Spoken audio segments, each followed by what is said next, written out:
आज के लेक्चर में we will be discussing data structures in are.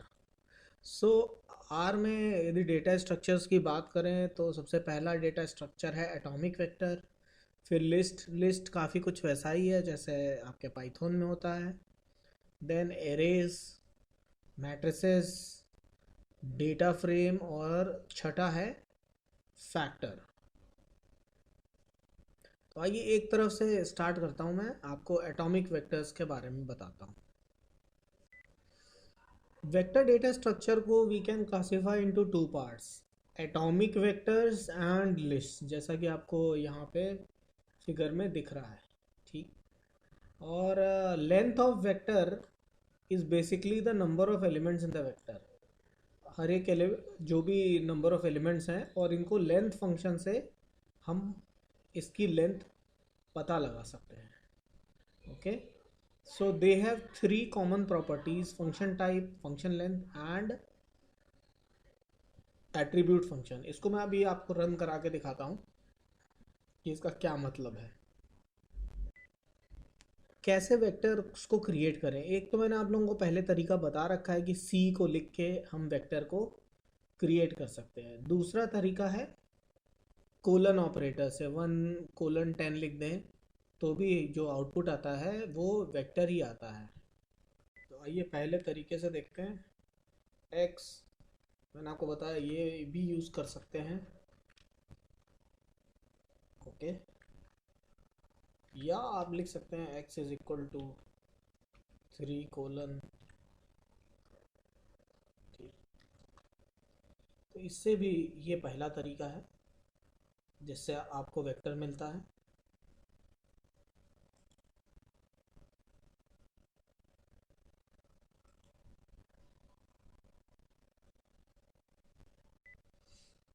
दूसरा तरीका है सीक्वेंस फंक्शन का यूज़ करना। ठीक, इसमें हमें लिखना होता है जैसे ये यहाँ एग्जांपल दिया है, सीक्वेंस फंक्शन है 1 to 4 हमें चाहिए और बाई 0.5 यानी जो डिफरेंस होना चाहिए वो 0.5 का होना चाहिए। आइए चलिए इसको करके देखते हैं।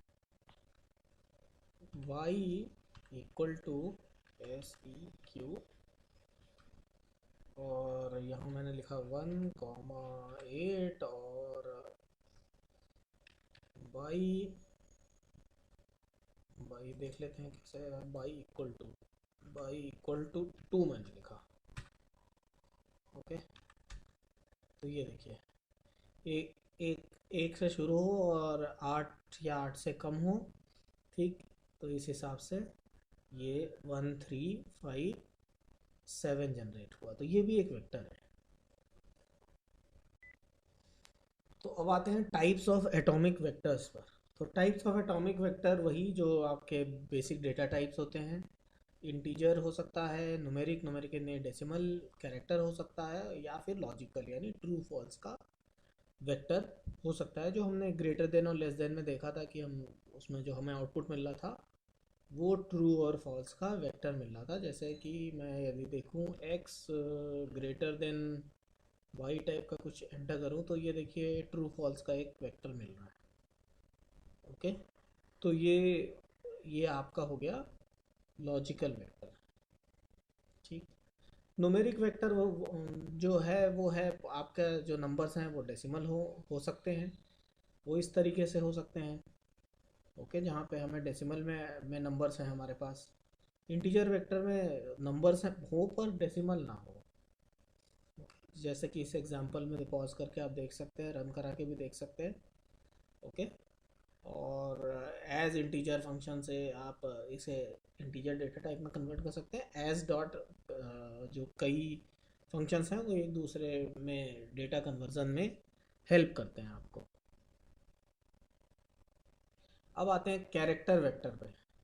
कैरेक्टर वेक्टर में इसी तरह है कि आप वेक्टर में कैरेक्टर को स्टोर कर लें। जैसे चलिए मैं आपको बताता हूँ। एक जेड वेक्टर बनाया जिसमें मैं 3 लोगों के नाम रखना चाहता हूँ, तो सी लिखा। ठीक है, ठीक है, अमित, कॉमा, नोएडा, कॉमा, ठीक है, इसको एंटर किया तो ये जो आपका जो z है, तो ये जो बन गया, ये भी एक वेक्टर है, लेकिन ये कैरेक्टर का वेक्टर बन गया है। तो इसको आप चला के देख सकते हैं। ठीक, logical vector greater than less than, जैसे मैंने आपको बताया ही, ट्रू फॉल्स का एक वेक्टर बनता है। ठीक, अब बात करते हैं कि कैसे वेक्टर बना लिया, यानी एक डेटा स्ट्रक्चर में बहुत ढेर सारे एलिमेंट्स हैं, तो वो पर्टिकुलर एलिमेंट्स को कैसे एक्सेस करें।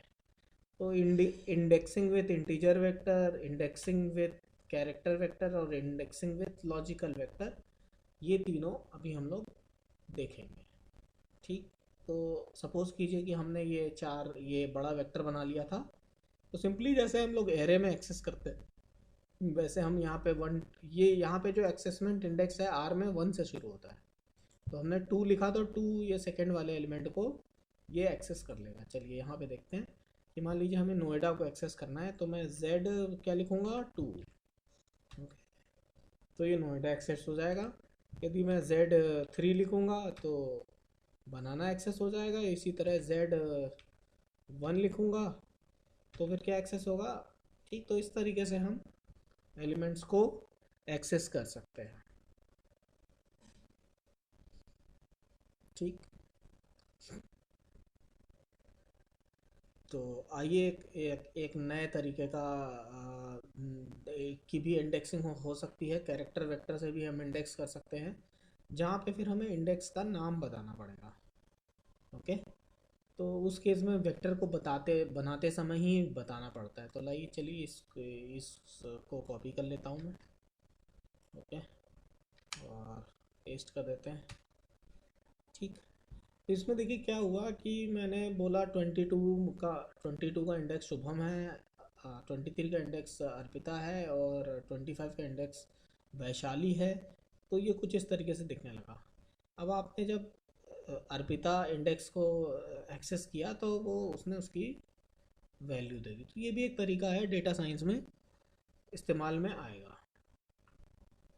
आइए वेक्टर्स के ऑपरेशंस के बारे में बात करते हैं। वेक्टर में इस तरीके से होता है कि दो वेक्टर को कैसे कंबाइन करें, उन पे अर्थमेटिक ऑपरेशंस कैसे परफॉर्म करें, logical index, vector numeric index और इस तरीके के जो भी ऑपरेशंस हैं, उनको मैं आपको एग्जाम्पल के थ्रू समझाता हूँ। दो वेक्टर को कंबाइन करना है तो हमें क्या करना पड़ेगा, एक पी वेक्टर बनाया और एक क्यू वेक्टर बनाया।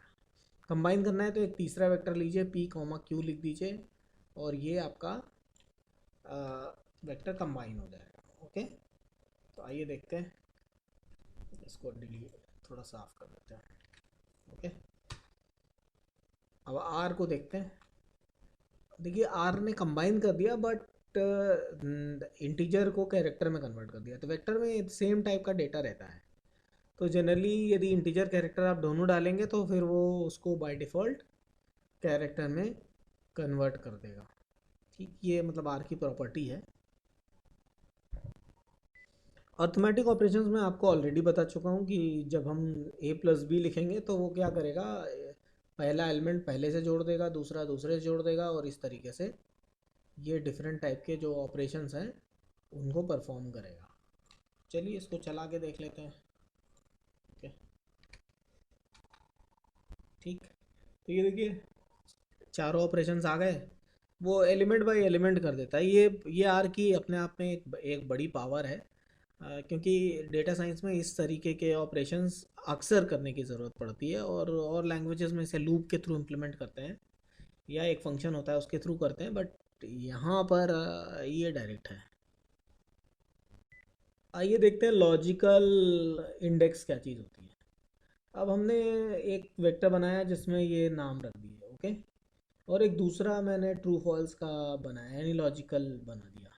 अब यदि मैं ए कोलन बी लिखूंगा तो जहाँ जहाँ ट्रू की वैल्यू है, ओके, वो वाला प्रिंट हो जाएगा।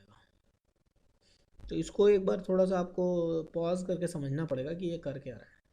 ठीक है, तो ट्रू वाली वैल्यू को ये समझता है कि हमें शो करना है, और फॉल्स वाली को नहीं शो करता है। ओके ओके, इसे चला के आप लोग देख लीजिएगा।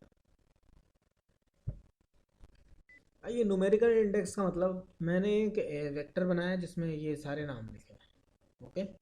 अब मैं जब सेकेंड एलिमेंट एक्सेस कर रहा हूँ तो अर्पिता का नाम आएगा, लेकिन -4 कर रहा हूँ तो इसका मतलब है कि ये लास्ट से 1 2 3 4 यानी निशिका का आना चाहिए। लेकिन यदि मैं 15 लिखता हूँ तो क्या आएगा? नॉट आइडेंटिफाइड, क्योंकि 15 कोई है नहीं। ठीक है, तो आइए देखते हैं कि ये कैसे काम कर रहा है।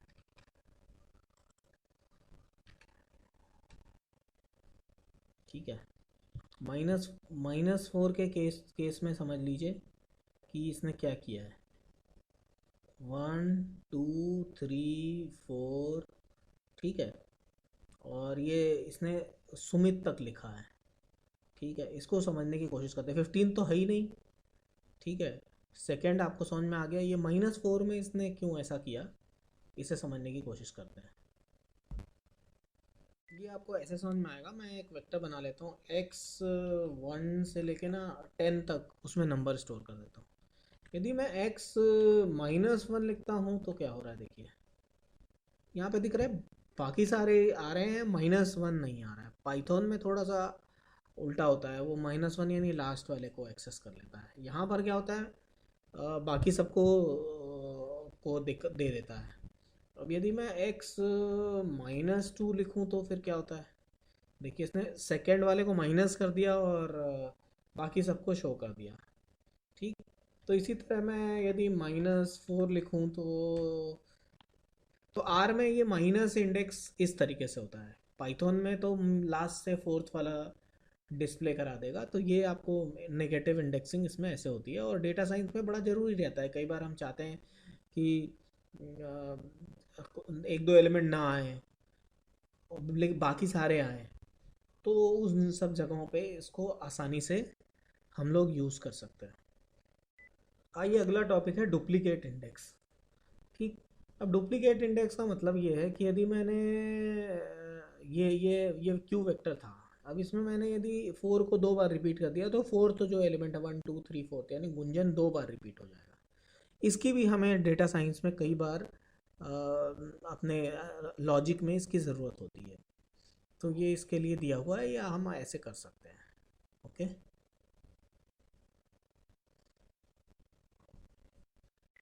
अगला है रेंज इंडेक्स। रेंज इंडेक्स में मान लीजिए मुझे 2 से लेके 5th तक का चाहिए। ठीक है, तो यानी अर्पिता से लेके चाहिए 5th वाले तक। तो अर्पिता, निशिका, गुंजन और वैशाली, यानी 2 से लेके 5th तक उसने आपको दे दिया। इसकी भी डेटा साइंस में काफ़ी ज़रूरत पड़ती रहती है। ठीक, और अगला है out of order. Out of order यानी यदि आप एक एक ऑर्डर में तो आपने आपका वेक्टर है ही, लेकिन आपको किसी पर्टिकुलर ऑर्डर में चाहिए, यानी सेकंड वाला पहले चाहिए। ठीक है, तो देखिए यहाँ पे सेकंड वाला पहले प्रिंट हुआ है, फिर फर्स्ट वाला उसके बाद चाहिए।